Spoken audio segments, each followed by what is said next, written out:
Swissgrid est propriétaire du réseau de transport suisse.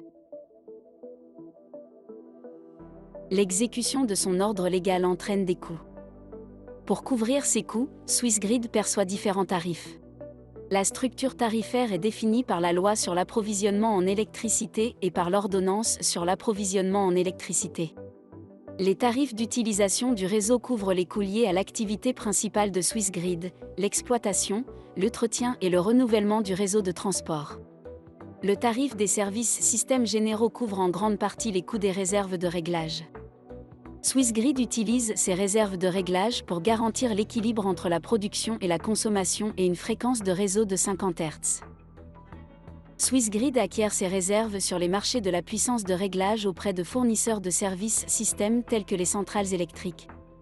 Ceux-ci réservent une partie de leur puissance et sont indemnisés par Swissgrid.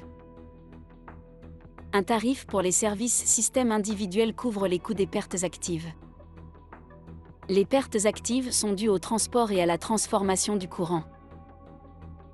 Swissgrid se procure l'énergie électrique nécessaire à la compensation des pertes actives sur le marché de l'électricité.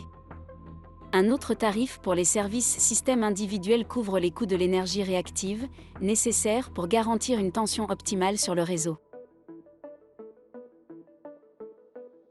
Depuis 2024, le prix de l'électricité comprend une nouvelle composante, la réserve d'électricité.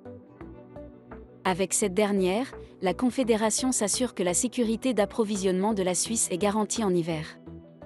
Il s'agit notamment de la réserve d'énergie hydraulique ainsi que de la construction et l'exploitation de centrales de réserve. Les coûts liés à ces mesures sont facturés par Swissgrid.